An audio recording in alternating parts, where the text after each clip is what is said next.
Vision astro एवं vastu presents.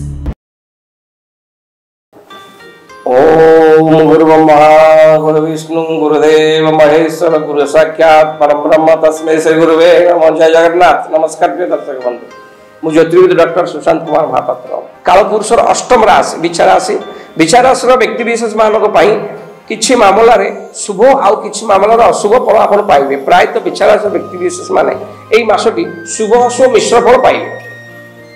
Rahu चतुर्थ, केतु दशम स्थान अवस्थान करिवे, शनि पंचम रे, गुरु अष्टम स्थान अवस्थान करिसंती, मंगल एकादश रे, शुक्र नवम रे अवस्थान करिवे।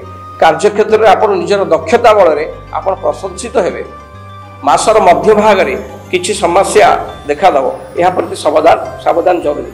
मास आरंभरू वरिष्ठ अधिकारी सहित कर्म क्षेत्र में बहुत भल संपर्क रहिबो। मासर शेष भाग को किसी समस्या देखा दे पारे। आर्थिक दृष्टिकोण यही मासटी बहुत भल रहिबो। मंगल शनि प्रभाव हेतु पेट जनित समस्या, लिभर जनित समस्या, गैस, पाचन तंत्र में किसी समस्या देखा दे पारे। शारीरिक कष्ट, चर्म जनित रोग मध्य देखा दबो। एथि सतर्क जानवाहन चलेला बेले आपण सतर्कता जरूरी, नचंत दुर्घटना हो पारे। आपण जानवाहन चलेला बेले सतर्कता जरूरी। राहु शनि स्थिति खराब हेतु, राहु शनि स्थिति विचाराश व्यक्ति खराब हेतु विचाराश युवक युवती माने यदि कौन से प्रेम व्यापार संपुक्त थे भर मतांतर बद घटार सूचना मिलूँ।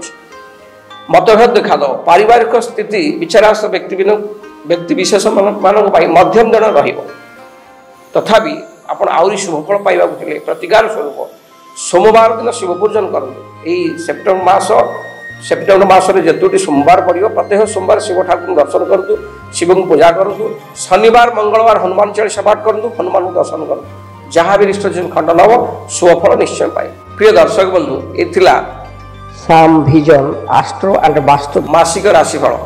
पुनर्बार आसंता मासरे पुणी आप 12टी राशिफल आम आप प्रदान करूँ। रही नमस्कार। श्याम विजन आस्ट्रो एवं वास्तु चैनल को लाइक, शेयर एवं सब्सक्राइब करंतु।